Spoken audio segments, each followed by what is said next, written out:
Oh, yeah. So, philosophy of nature. Oh, yeah. Yeah, I mean, touching on the whole Hegel thing, I haven't read Hegel for a long time. And I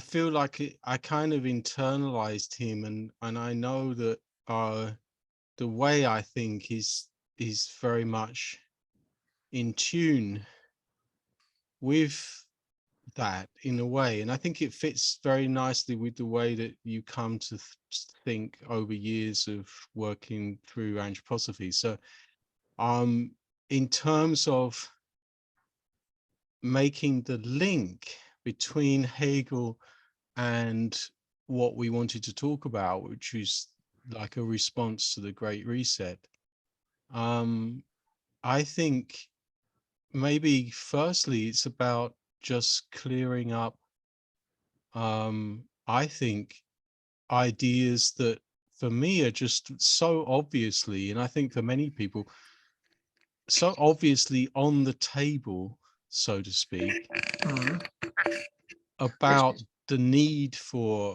a new system. And that's the first, I guess the first thought. Can you just clarify why Hegel, why now? Because you introduced it to me in relation to sort of time going backwards, or the future bringing us to past time. Well, it's a tricky one. I mean, I'll try and firstly, it's like bringing some ideas from in terms of what in anthroposophy, like astral sight, like that you see now.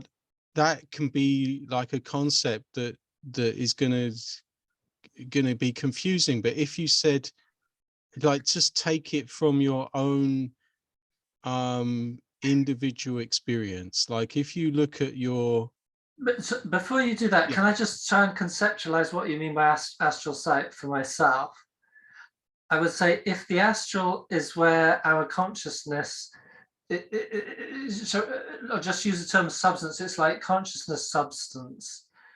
And so it's formed out of the whole cosmos, out of the whole stars, because consciousness has to cognize all that. So astral sight is not like just being normally conscious, but being sort of conscious in the substance of consciousness. So what has formed that consciousness, something like that. Yeah, I mean, you could say, well, astral stars. So to see how seeing from the stars. So if we said if you go into your inner work and you try to work on your biography, yeah, and you try to look at your life and as much as possible go into different times of your life, yeah.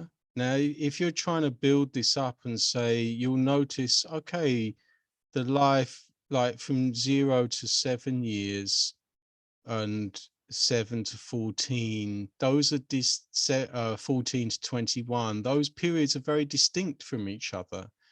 And if you then try to then hold in your mind, okay, what's the difference? Can I see them kind of in picture form, or can I have an inner experience of the difference between those periods? Okay, so being a lot more somehow sensitive to the quality of time and different consciousnesses in time, like you have a different consciousness as a child. But is it more than just consciousness? Yeah, it's a weird thing, because I know in Steiner he'll talk about astral sight and clairvoyance and different the different periods of time and the astral body and the etheric body. And to be honest,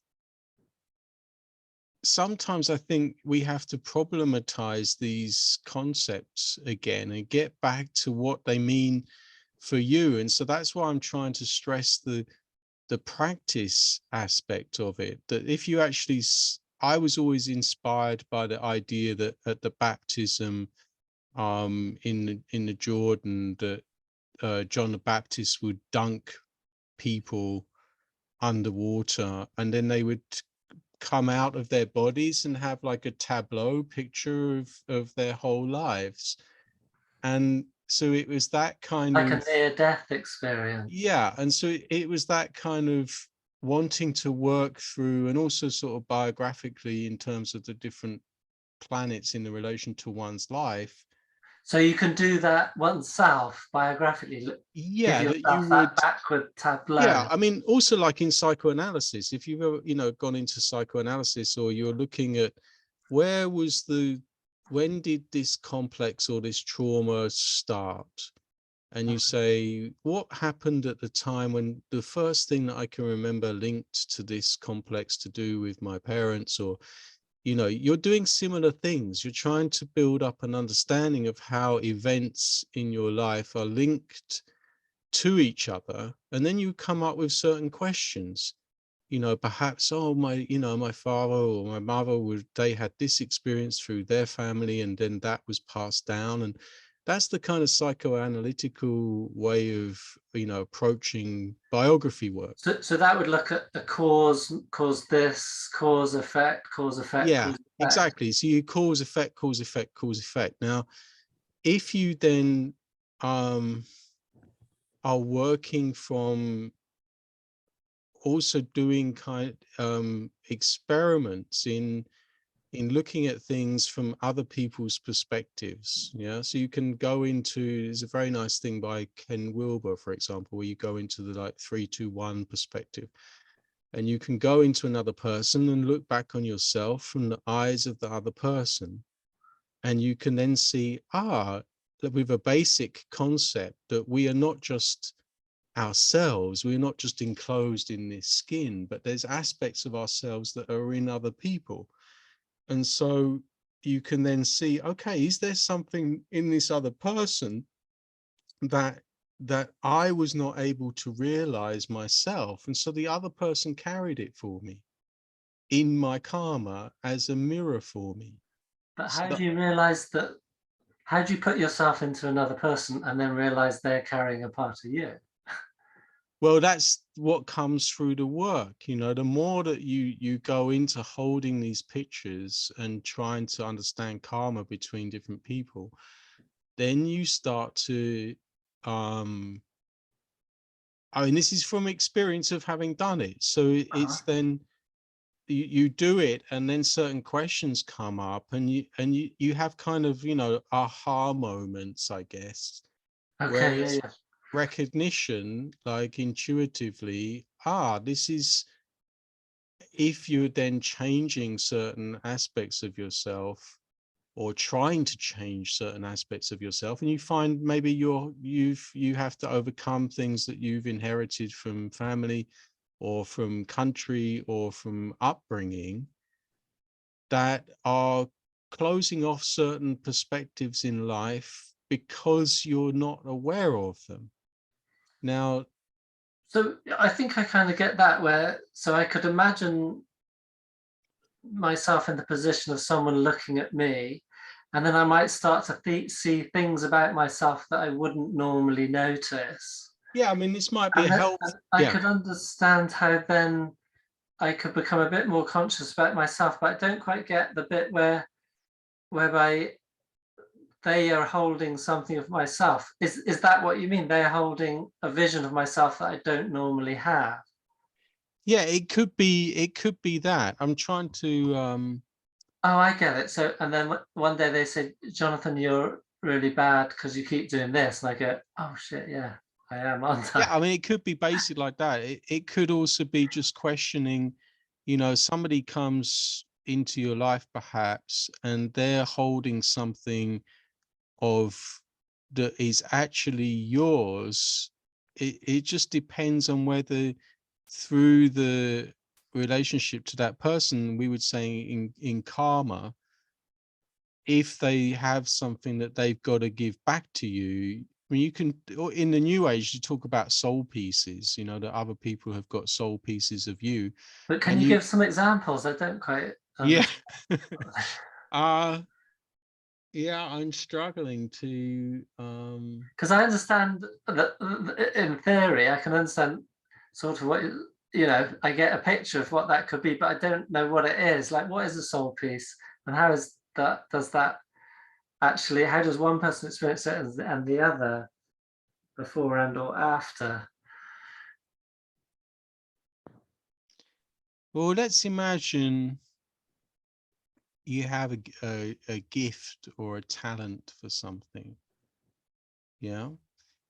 And imagine that you're from a more working class background, yeah, where you're not going to be encouraged as much to develop independence or founding your own business or to go in an artistic direction, because everyone in your family has never had that. It's always been You're like talking about me. I could also be talking about myself, you know, but you wouldn't that inheritance from that background would never, you wouldn't have the arts at home or even the culture between the talking within the family, that where these things would ever be normal topics of conversation. Whereas if you're someone from a higher class, then even every dinner that you have is talking about possibilities for new business or where to invest. Or but if you've then, but, grown, but then, what it sounds like is it sounds like you're almost talking about. I don't know. This is just where I'm seeing it, like karma gluttons. So this poor lower class person's got a poor karmic fund to draw upon, and then there's this upper class person who's got tons of karmic funds, can be this, that, or the other. But you were sort of saying somehow there's a relationship which they've got, that one's got a piece of this one. I'm saying it could be. I'm saying, you know, in this like hypothetical situation, that somehow this person who might not normally have come in a sort of traditional society, let's say 100 years ago, might not have come into touch, or the boundaries between those class boundaries will not be as fluid. Yeah, So right. It's good. today See you what might well come across somebody comes into your life, you might have a relationship with this person from a different class, and simply from their way of being, they would open you up to the possibility, just as a taken for granted possibility, that you would need to do more from your life than simply go and get the next available local job, which would be the working class. And then the working class mentality, then, I mean, this is not doing a disservice to people who educate themselves from the working class, but that is a different kind of educative process where one has to put in all of that effort to educate oneself in a different way to someone where you're born into that kind of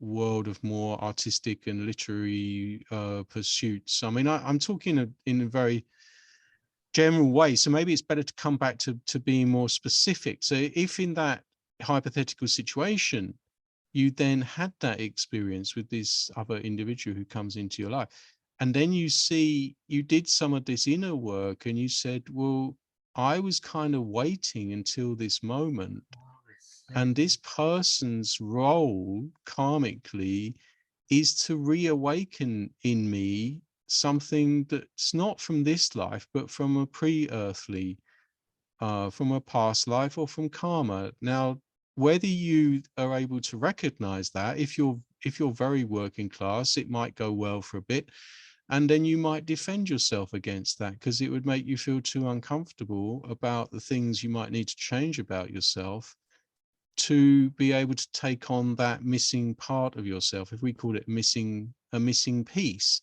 So you're presented with an opportunity. Do you change and take on that missing piece, or do you reject it and defend against it, and that karmic episode ends and you go back to the course of life that you were doing before? Now, you could then 10 years down the line start doing some biographical work and start seeing some of these things, and then you might have an aha experience where you say intuitively, ah, I see now. And you might That even be able, opportunity. you Yeah. might even then be able to redress it and say, okay, I see now that person came into my life to try to show me something about initiative and higher education and artistic development, whatever it is. And I realize now that I was not ripe enough to be able to take hold of that. And now I'm going to take hold of that. And that would be an example of identifying a missing piece. Now, Okay. I'm giving all this example because what we were talking about is being able to see how time moves backwards. Now, the more that you do this, you can switch around the cause and effect and say that the cause lies in the future of an effect, that it's about changing your perception of how time moves. Right. So the future you with these new capabilities sends from the future that upper class person to help stimulate what you need to do now, sort of thing. Yeah, and this is it's a really tricky kind of a bit of mind gymnastics, which it sounds like mind gymnastics when we're describing it like this, but the more that you do this work and think of the after death state speaking to your life now, and that you've prepared this in the pre-birth period, starting to try to imagine those states and then working with those states from what will you be doing after death and what were you doing before birth in preparing a life. It comes, some of these ideas come out of just working continually with this idea and recognizing in your life questions that come up that either that you've prepared before pre-birth, or that are speaking out of a after death state. And so then you're saying in your mind, this is kind of meditative work, you're saying, okay, can I then, if I bring all these things together, when I start having intuitions then about what my karma, destiny, path in life is, how does this path function? Does it just go like us as materialists think it goes, just straight forward progress, war, forever and ever, like until like just on and on and on? Yeah. Or is it One thing building on more the other. dynamic and like, in or more organic forms? And this is kind of, the being able to start to see your own thinking and to start to say, okay, does time then, and what I'm arguing is the more work that you do work in this direction, that you start to see that the truth of things, let's say, without like saying the truth of things, let's say it's just a very helpful way to start looking at things as when they go in this opposite direction. Okay. Yeah, from effect as cause, where the effect lies in the past.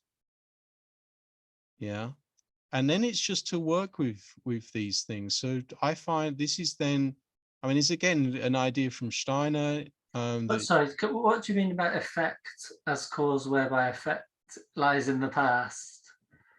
so effect, I mean, a future effect is a cause where when you turn your thinking inside out, the effect of that thing lies in the past. You start to move back and start to see the causes for things before their effects. So you'd say, okay, let's take 1945 as an effect. Now, the causes of it are going to lie in the outbreak of the war, 1939. Yeah. Okay.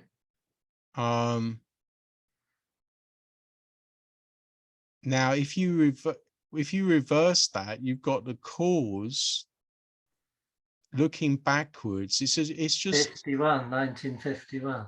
You've got 1945 as a cause. For 1939. Yeah. Right, gotcha. Yeah, I see. So it's almost like that war was coming to us from the future, and so it had to happen at 1939. It kind of coalesced out of all the fates. So it wasn't like this, he did that, they did this, they did that, and then that happened. But it's more like, yeah, it's like a feeling of something growing. So it's really actually not that the future's set or fixed, but it's a real thing, and so we sort of, it can come into us. It's coming into being. Yeah, you're kind of like drawing causes to you, and okay. And again, it's even describing it like this and trying to put it into words it creates quite a funny feeling in you. I don't know if you felt that, even just trying to contemplate it, like as it creates a kind of a feeling, and I mean an uncanny feeling. It's quite nice because it feels almost like you're held in a net from both sides, but that net's not suspended on anything solid because it's all activity. Well, this is the thing, and I would suggest that all of this feeling of uncanniness, like das Unheimliche, I mean, that's great. I mean, you might know that from is it from Derrida, from Heidegger or something, but das Unheimlich is that you're not anymore at home. So we're very at home in saying, oh, the causes of that was, Treaty of Versailles, and then Nazis, 1920, 1930. Then we have Second World War, and Germany goes into Poland, and that we're kind of a, that's materialistic world of, it's very easy. There's some crumbs on the floor. You need a brush. You need to clear them up. But this unheimlich, this German word of not being at home, and just in our conversation, just talking about that movement from going backwards, from cause to effect backwards, you're already starting to sense that. I think it's important, even in that brief moment, you're starting to have different feelings, and sort of feelings of interest in the inner, how the inner sight starts to ask questions. Like, where am I? If I'm not at home in this kind of thinking, where am I, and what new resources do I have to have? And you'll start to see that your whole feeling life starts to change. You have to change and become more like this Goethean idea of being able to hold different forms and look at history in different ways, to try and get in tune with how causes come out of the future. And that's like a feeling, a sense for feeling, an artistic feeling for geometry and shapes, and how that color can help you identify those forms. And then you come into the causes, and then you can say that's then astral sight, is then saying, and this is why Steiner would emphasize things like the exact point of the end of the Kali Yuga, for example, or why is it important when he talks about the different epochs? Because like from our fifth epoch, you can then look back and see its mirror in Egypt. Now, how is that? That's, you can say, would you say that Egypt is the cause of our time, or is our time the cause of the effect of Egypt? And again, it's like Egypt had to be to get us to here now. That would be the cause and effect way of looking at it. Oh, okay.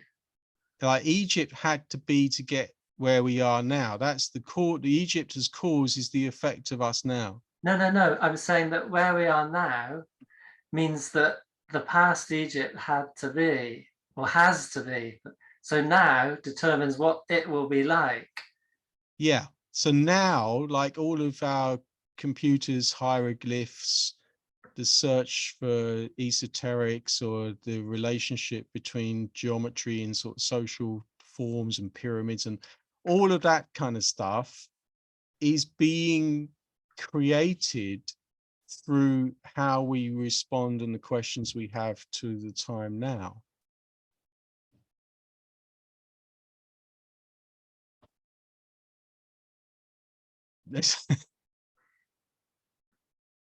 So it's I think again, it's something that you have to kind of it's one of the fruits.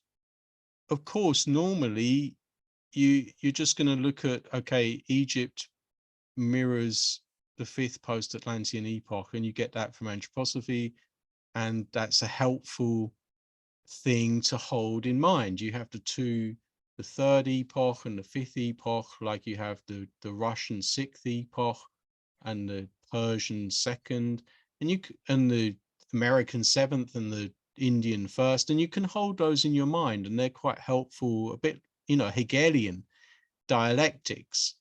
Yeah, that you've got, in a way, a kind of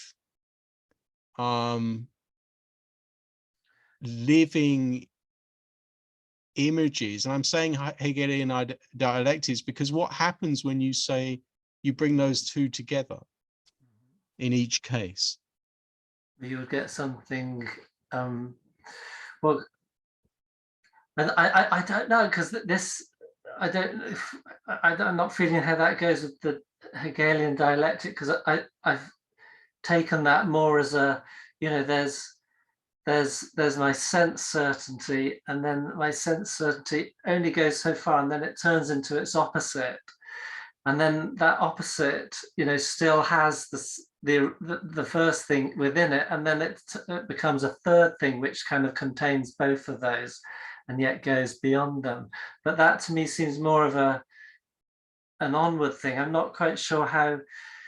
Well, that's exactly that. I would say that that's exactly it. So in terms of like Hegelian dialectic, you've got that sense, certainty, and substance, and working with the ideas of spirit. So if we then bring the Rudolf Steiner stuff into it, we're saying, okay, we've got this idea that the third epoch corresponds with the fifth post-Atlantean epoch in Egypt. That's an idea. We've got that idea. We're then working through that idea with certain phenomenological sense impressions of our time, which we know and we have, and through our study that we know of Egypt, whatever we've read or we know about the pyramids. And we're trying to then also look at time. So we're saying, like we said in our conversation about biography, we say, okay, we've got this spiritual idea of time, an abstract way to think about these things. And then we make it even more complicated. We say, well, how does time move? And where do we move from cause to effect? Now, then we say we want to actually feel how we move, because the way of normally looking feels dead. Like this follows this, follows this, follows this. We have a sense, we have a feeling. And again, this would be a Hegelian thing about even a moral feeling that somehow this is not alive. Whereas as soon as we start to look backwards and question karma and question other people in our lives, suddenly it starts to feel more living, more organic.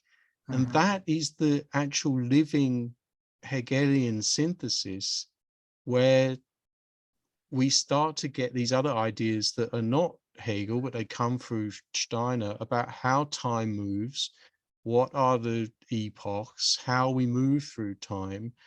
And then this other question that we're throwing into the pot of cause being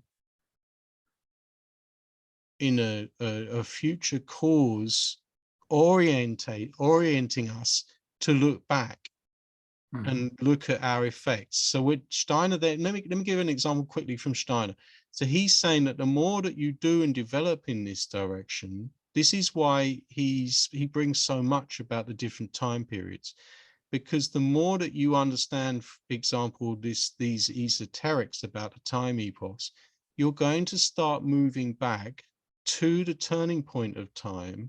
And then, for example, in relation to the Bible, you start to rediscover the Old Testament. To the extent that you understand that you've enlivened yourself to the New Testament, you're going back through the turning point of time, and the Old Testament starts to come alive, but through this new understanding. And I always found that a fascinating idea in relation to this. Are you saying that the Old Testament comes alive in the sense that you can almost like, or you can, you know, perhaps even kind of literally or quasi literally put yourself in that place, so you can, you know, hear, smell, feel, think what it was like then? Or are you saying it comes alive because everything that was alive then is now alive now, but, you know, in the contemporary dress, and you just rediscover it? Yeah, I mean, what I'm saying is kind of as society develops, it goes over, it goes into a spiritual world after the mid 19th century. And as it does this, time then starts to go backwards. Now, to the extent that you're able to see how society and humanity is developing, you can either look at it from that point. You can look at your own development, or you look at the development of humanity. Now, as we're all part of humanity as a whole, you can start to see these things as different layers that humanity is going through. So especially at the present time, if you called this like apocalyptic time, that's what you're starting to discover. For example, you're discovering, like I said, with Hegel, that's the first step. Hegel, and then American Revolution, French Revolution, but then going back to... So, sorry, when is the point of time where it reverses? Yeah, I'm not, it would be possible, I don't, to get that precise date. Now, because it's interesting in the sense that, like, we had Francis Fukuyama declaring the end of history. That was took in the sense of political history. Yeah. Well, this would be an interesting thing to find out, that, because that was exactly a question I had. You know, Steiner's saying it happened in the 19th century. Now, I think, like in all things anthroposophical, you can come to precise dates by following your intuition and looking at things that happened within the 19th century. Well, if you're saying that now is the kind of recapitulating the Hegel, Hegel was, when is it? Is it his death day, his birthday, that the time he did his epoch-making book? So, you know, do we say 1813, 1810, 1805? Yeah, I mean, I would argue by the thing would be to look at there would be to look at what was the book that creates that complete approach to a absolute threshold to the spiritual world. Phenomenology of Yeah, the phenomenology of spirit. Yeah. So is that the point? That would be a question to carry. Is that the point where, through the creation of that book and publishing, that is the point where humanity as a whole would go over, or does it need other qualifying events? So if you're saying that we're going over that equivalent time now, I'm just saying that could help you to triangulate where the turning point is. You know, if you divide the time between then and now in half. But, you know, that would be, like you're saying, that's a research project, isn't it? Because are we actually recapitulating? I don't know, what was the date of the publication, his first publication, of around the 1800s?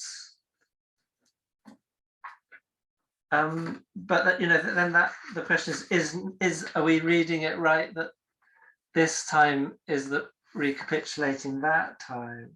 Well, it's 1800. That time is 1807. 1807. There you go.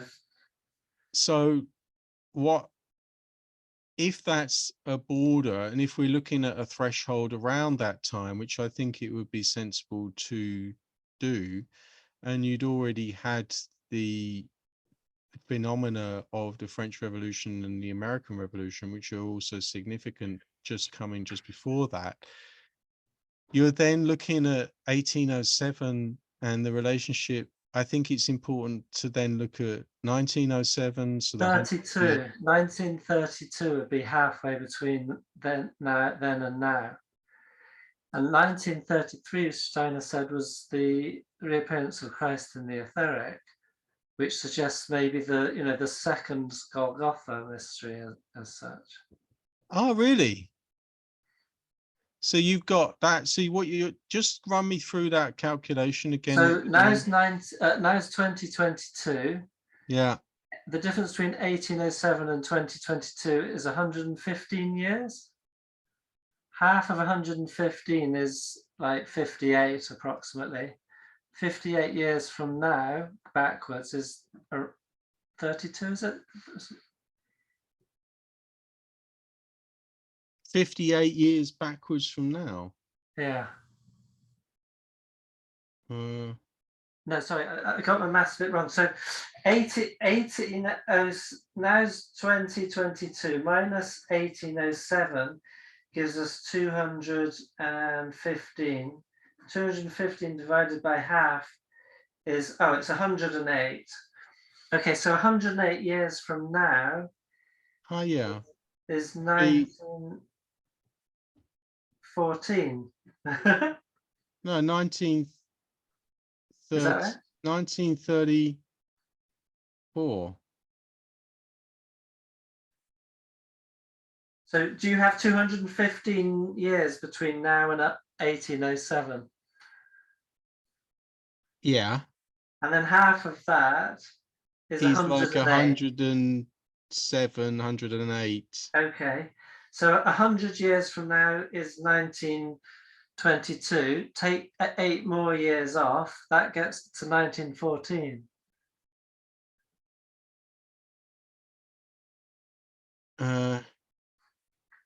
No, but we're trying to be very exact. No, because it's 107. It's 100, yeah, so 107 back from now is 1935. Is it? Okay, let me just 1935. No, because that's Oh no, 19. That would be 2042. So 1922 minus 7 is 1915. Yeah. 1915. Yeah. Which is the First World War. Yeah, it's interesting. I mean, that would be, see, these are the kind of things that I think would be an interesting, a cataclysmic event like the world had never seen before. Exactly. And if you think like that changed so much, and it was, such a significant event, and you brought that in relation to phenomenology of spirit 1807. So that's what I'm talking about, is that you going backwards, you discover the threshold. Yeah. So you say that we're now in the spiritual world, humanity as a whole is in the spiritual world. Now, if it's already traversed into the spiritual world, if you say, as humanity as a whole, I'm going to ask myself the question, okay, I need to find my way back through time to the threshold. When I must have a collective memory, we could even say it like that, sort of Jungian sense. I must have a collective memory of when I went over the threshold. Okay, yeah. Now, if you're then saying, like I'm saying, and you can find evidence for this, I know this sounds a bit like I'm just making this all up, but only to you, Richard. But I'm saying that there's precedence in this. If you look at Steiner developed his whole work, and this was on a there was a broadcast today just on Swiss TV, Uh-huh. and it was talking about Goethe, the Steiner's work, the nature philosophy side, the natural philosophy side of it was developed out of Goethe. That the whole consciousness. They said this on Swedish TV. Swiss TV. Swiss TV. Yeah, it was a great, actually, one of the only positive things I've ever seen. Why were they talking about it? It was just a sort of who was Rudolf Steiner, and who are these people, and Fantastic. And they said the other side of it, the philosophical consciousness side of his work was built on Fichte. Just to quickly check back, so Goethe is right around the time of Hegel as well. They spoke. Yeah, exactly. So you've got that. What's then flagging up in my mind is you've got this whole constellation. Goethe is the side where Steiner develops his whole view of anthroposophy through his work on Goethe, which is an artistic and a natural scientific way of observing and building a science out of observing the world. On the other side, he's developing his whole way of thinking about the Ich, the I, in relation to the world through the work of Fichte. Now, what I'm arguing is, because I was thinking, that's really interesting. Nature, spiritual philosophy through the Ich. So you've got nature, spirit. What about human society? Now, that's the question that immediately flagged up for me, because the question of human society is answered, I feel, in the best way from those German idealists in a potential form through Hegel.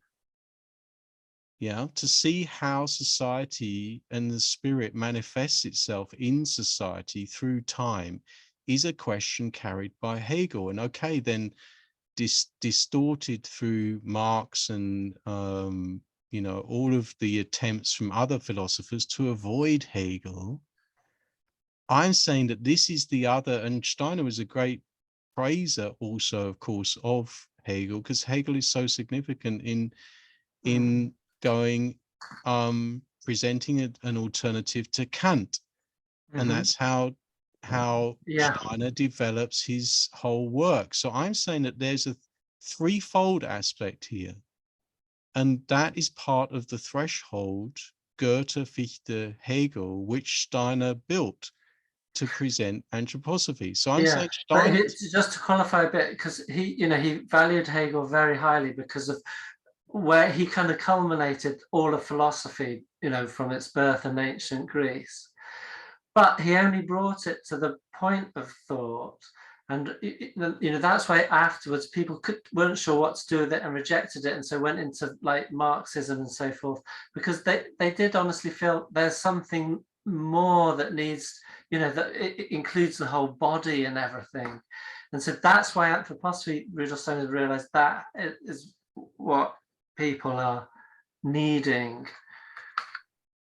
see, that's the thing, and that's exactly it. And if you follow this whole idea of time moving backwards, and that Rudolf Steiner is identifying the threshold of humanity, and that is that early 1800s period, Goethe, Fichte, Hegel. Now we're saying that Hegel is then rejected, and it's by many philosophers, it's problematic. Also, Goethe isn't taken up, and Fichte, the whole scapegoating of Germany and the idealism, wish to look at Germany and all of that kind of thing.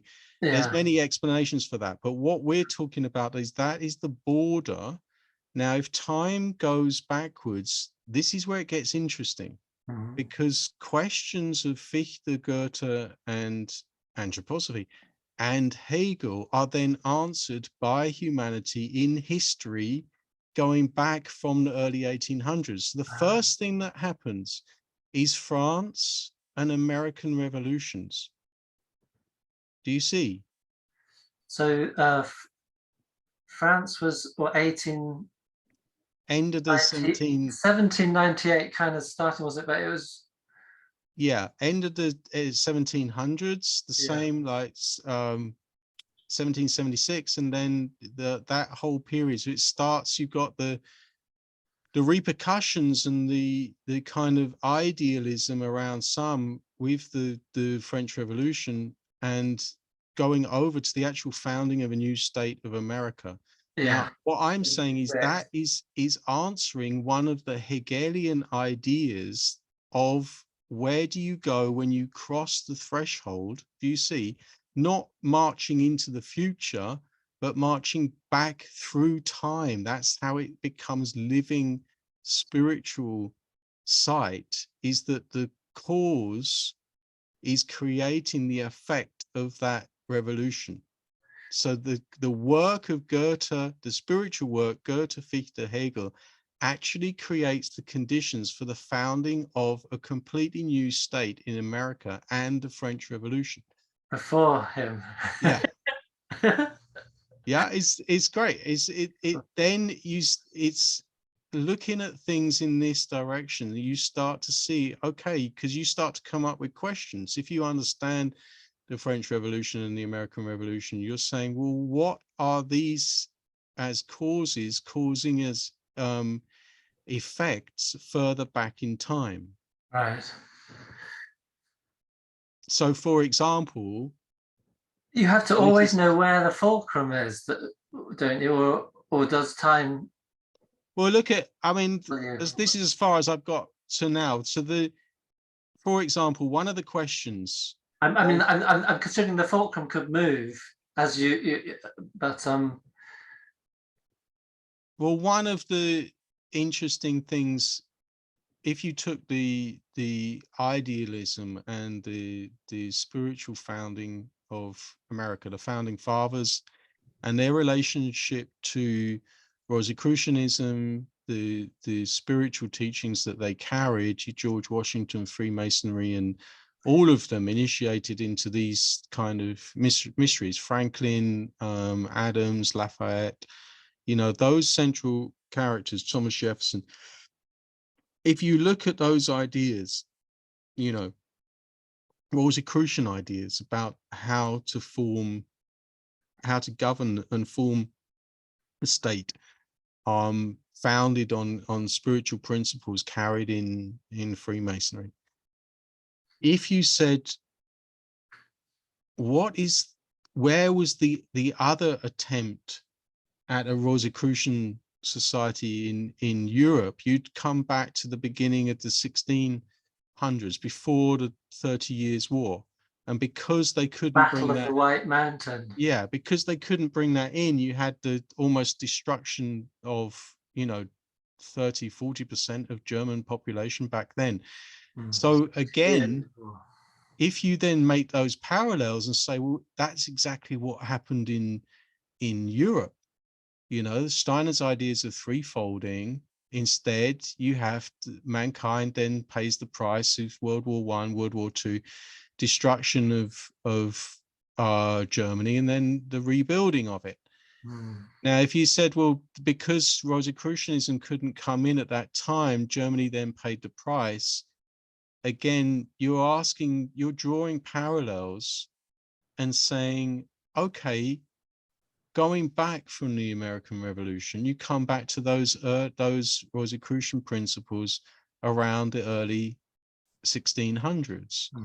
So you're starting to learn to look at history through 100-year blocks, yeah.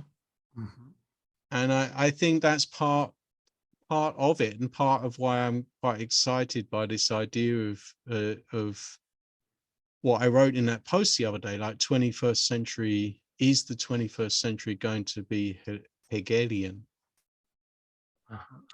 That's part of the reason, that the social aspect, the sort of in terms of society, but also the understanding of time, that time is a different that we have to rethink many things that Hegel didn't even bring up. You know, Yeah.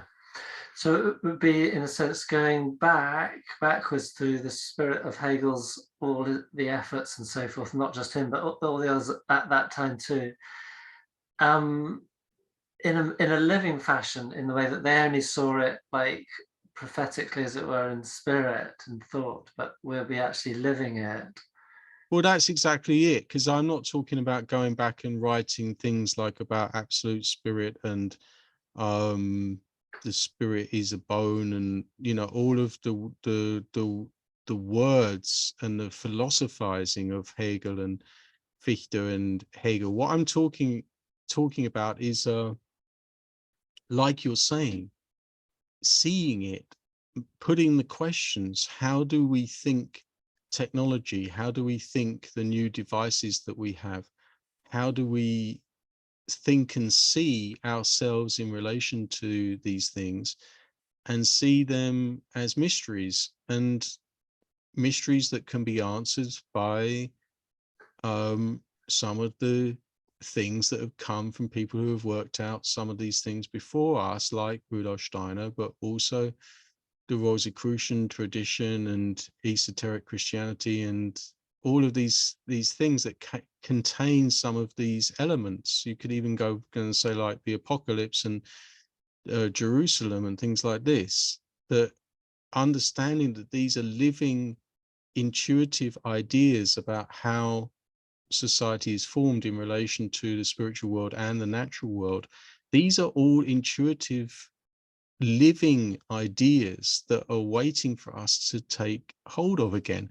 And that's the whole purpose, I think, of the present time, especially since 2020, is that we're all being asked individually, each of us. I mean, we've had this, you and I, in our own personal conversations with each other. How does my biography become part of the biography of humanity in this time, and can I contribute something to the founding of a new kind of society? Yeah. And I see this as a reworking of, for example, of the American Revolution, because it's the founding of a new state globally. And some people get it and some people don't, just like in the American Revolution. You're either fighting the British Empire or you weren't.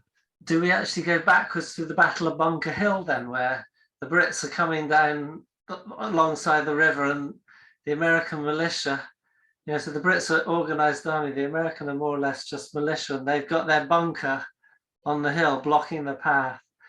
And I feel that was the sort of the birth of America, because the Brits, it's like a birth channel, and the Brits couldn't get through, but you know, the new spirit came through. Well, this is literal, is it? Yeah, I know. Well, this is exactly it. It depends how far you want to believe and you want to research the spirit, because I don't think any of these things are coincidental where the events took place. Yeah. In America. Yeah. I was also looking at yesterday at the King's Highway, which is the path that George Washington took, where it was a kind of promotional PR exercise that he organized with John Adams, and he was then like a kind of figurehead that they realized to foster and encourage the sense of belonging to a state, that the 13 original states would need to see him, that he would need to go around and show that he's a living, breathing, upstanding leader. Mm-hmm. This And is a representative of who we are. yeah, and that is the King's Highway that goes down from Boston through North Virginia and down to the south. What was it called? Not North Virginia. Florida. Carolina, North Carolina down to South Carolina, Okay. and then Charleston. Then it talks about him arriving in Charleston.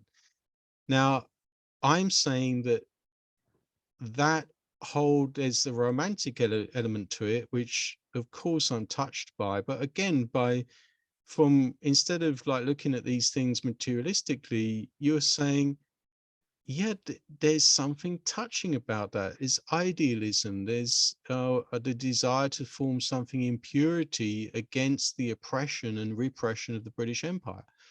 Now, all of that is accompanied by prayer and almost miraculous victory out of the jaws of death, so to speak. And there's all kinds of that woven into also the founding of the different states in relation to the stars, and all of that in the whole myth making romance and drama of what then happened is somehow interwoven with the land.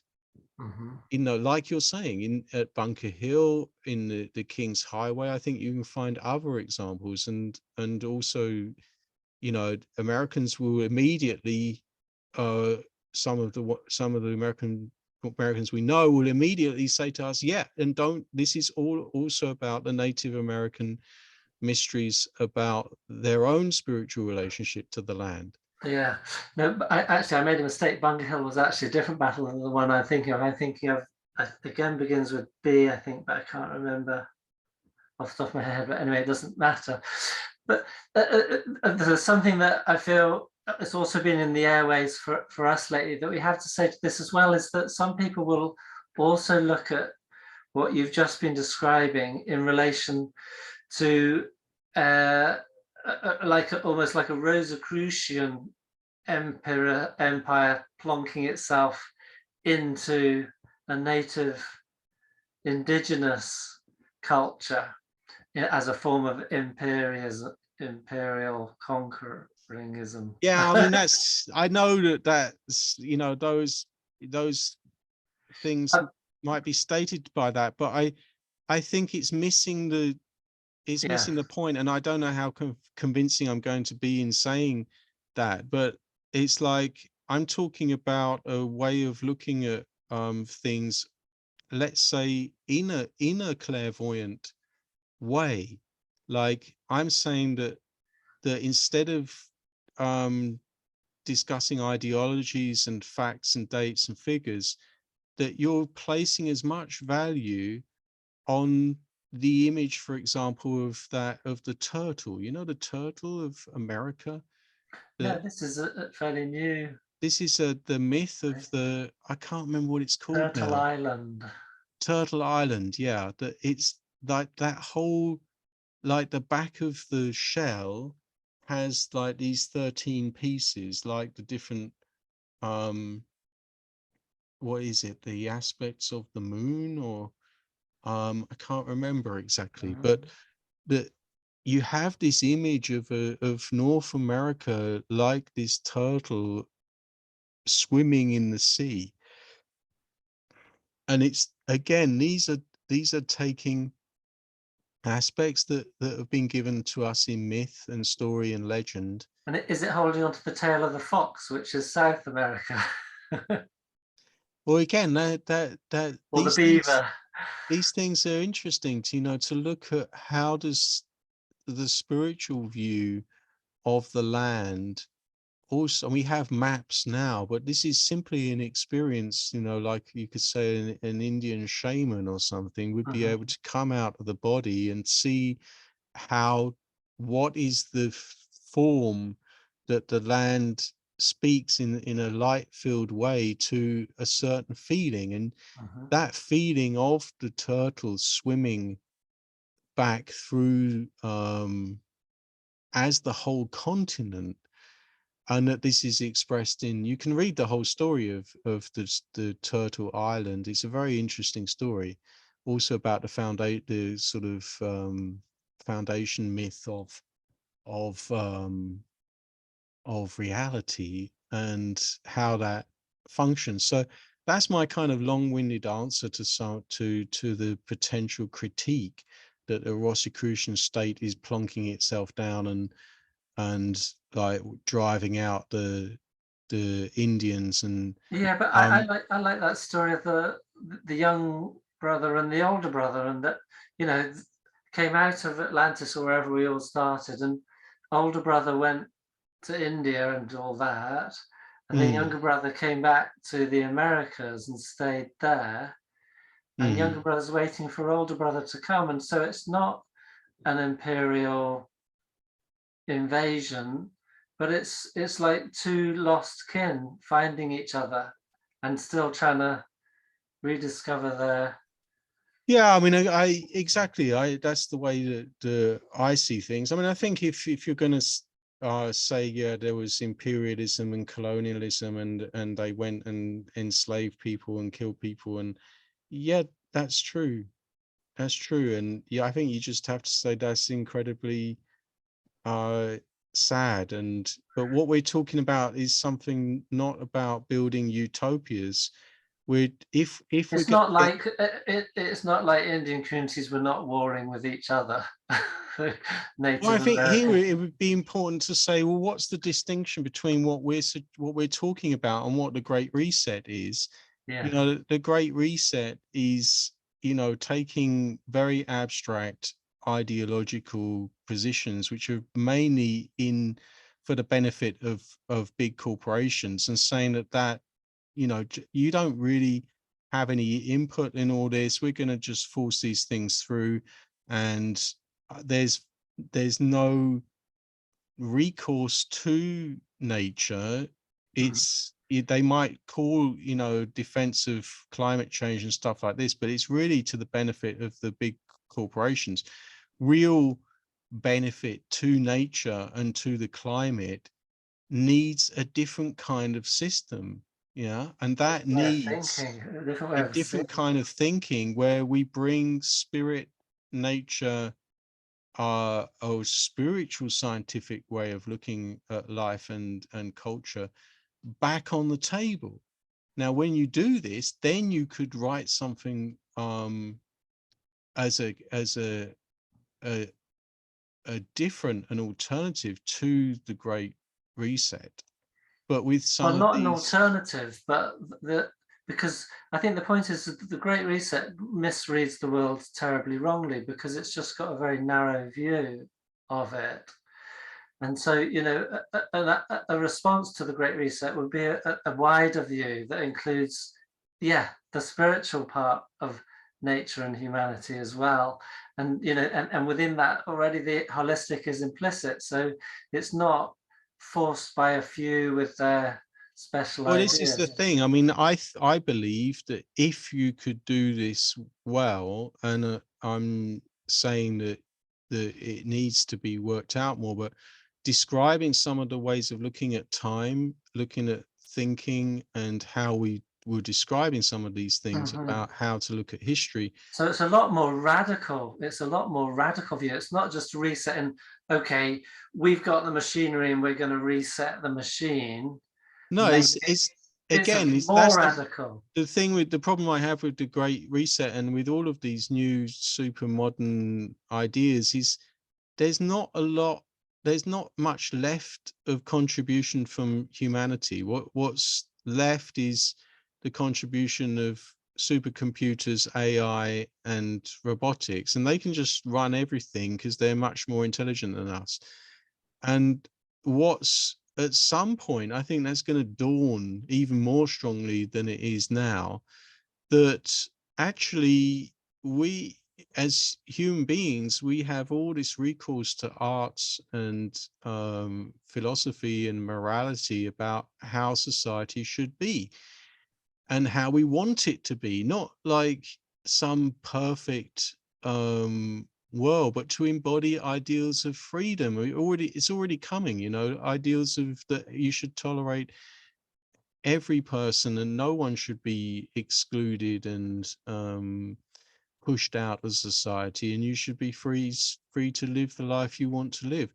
And all of these ideas are kind of there under the surface, and yet the whole debate just revolves around, you know, how much tech can we do and how much can we keep making profit so that the whole system keeps on like continuing on life support. Yeah, And that's, you know, very poor. if we can get it, if we can make the case clear for, and again, you might need to stop saying things like astral sight and clairvoyance. You might have to say these things in a different way, like living thinking, or ideals or morality. Yeah, like just coming back to basic ethics. You know, we see a lot of this at the present time. You know, how ethical is it that people are starving when some energy companies are making billions? So a lot of these questions, I think, are there, like almost like low-hanging fruit in a way. And so, but this is what I mean. I think if we can work out what would the chapters of a book look like in relation to, like you said, not an alternative to the Great Reset, but writing what a true Great Reset would look like. I think so. These are some of the questions I'd like to put back on the table, like arts.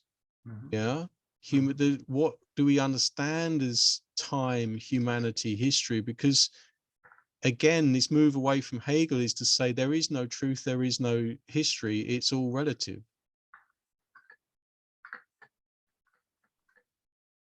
Well, I think that would make an extremely fruitful next video. Okay.